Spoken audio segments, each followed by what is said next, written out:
Hello friends, welcome to Lily's garden. Friends देखंतु एठी गोटे केते सुंदर डेंथास गछ मु नर्सरी आनी 40 टका देकी। देखंतु याकू बर्तमान आम रिपोर्टिंग करवा।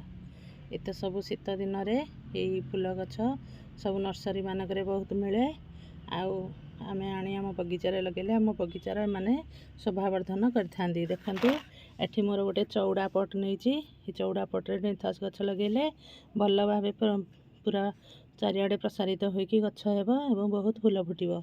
देखो ये गछटे गोटे सेबती गछ अच्छी कढ़ तो धरी तेणु पड़ा लोभ लगुच, तेणु तार से कांथरे थाऊ आम एपटे गछटी लगेगा। देखो ये मोर गार्डन सॉइल अच्छी, गार्डन सॉइल में किसी निम पिड़िया फंगस नापी किसी निम पिड़िया देली।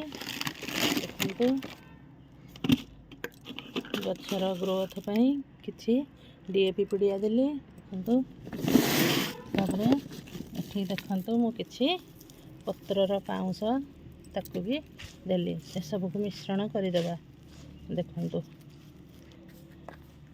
ये सब मिश्रण करदेबा। मिश्रण करदे आम किछि एठी बिंची देबा। देखंतु किछि किछि बिंची देबा। तापरे मु ए गछटी देखंतु पॉलिथीन देहु काढ़ी काढ़ी तापरे तुमको लगेया पाई देखौछि। देखंतु इंदी मु पॉलिथीन देहरु काढ़ी देली। ये पूरा ये नर्सरी वाला जो गछ आनी जो बढ़िया हल्का माटी लगेछि आउ धानर भूसी भी देछि। देखंतु मु एबे गछटी को एठे थोई देली।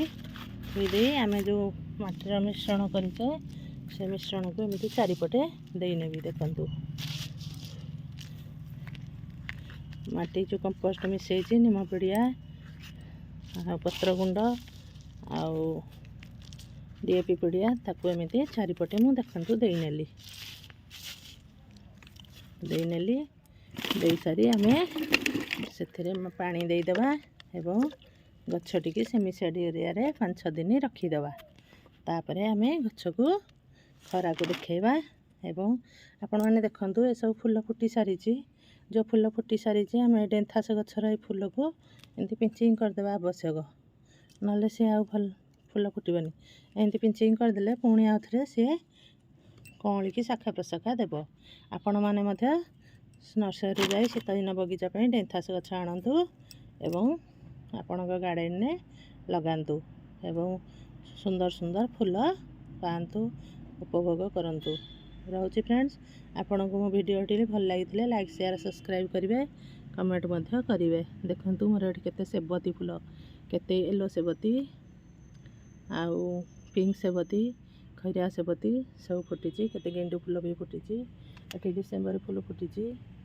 देखंतु। रहउची फ्रेंड्स, थैंक यू।